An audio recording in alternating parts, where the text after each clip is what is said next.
In our routine life, we use months to plan events, meetings, and a lot of other important stuff. The months help in dividing time over extended periods, which mark their significance. The months are used in designing calendars, which are useful for keeping track of upcoming meetings, deadlines, and necessary milestones. But have you ever imagined from where the months got their names and why we are still using the same names from hundreds of years ago? Today, we'll be discussing where the names of the months of the year come from and the reasons behind these names.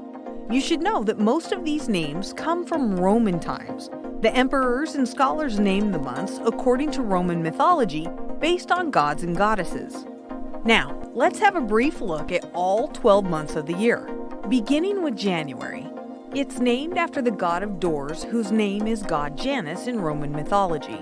The reason why the first month of the year has been given this name is that if you look at a statue of god Janus, his face will be looking in both directions, usually left and right.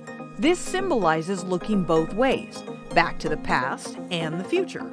And, as the name means doors, it symbolizes that you can either go in through the door or out. Hence, January is a time of transition between the previous year and the coming one.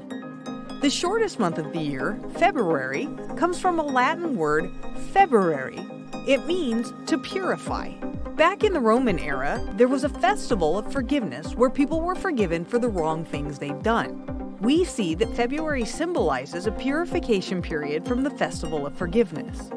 Then we have March, named after Mars, that is the god of war. This was also the first month of the year for a long time in the Roman calendar. But then it changed in the 16th century by Pope Gregory's Gregorian calendar. The next one in line is April. It is derived from the Latin name Aprilis. Some people also say that it comes from another Latin word, aparire, which means flowers. Mostly the spring season starts from March, so the name symbolizes the opening of flowers. The month named after the goddess is May. It's named after Maia, that is the mother of Mercury. June is also named after a goddess, Juno. She was the mother of Jupiter in Roman mythology. Now comes July. It's named after a famous emperor, Julius Caesar, who was born in that month. At that time, July was named Quintilis. That's the Latin word for fifth. It explains to us that if we start from March, July was the fifth month in the Roman calendar. This is the same scenario with August. It's derived from the Latin word sextilius. It means sixth because previously in the Roman calendar, August was the sixth month of the year. But in reality, it was named after the emperor Augustus Caesar in the 8th century BC. Talking about the last 4 months, they're merely based on numbers.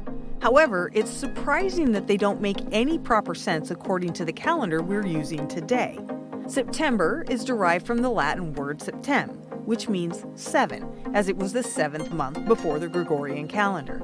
Similarly, October comes from the Latin word octo, which means 8. November is derived from novem, which is Latin for 9. And the last month of the year, December, comes from decem, that is the Latin for 10th. As these last 4 months are named after their order in the Roman calendar, it explains why these numbers don't have the right connection. The naming system of months introduced by Romans has a great influence. That's why we haven't replaced this system for hundreds of years.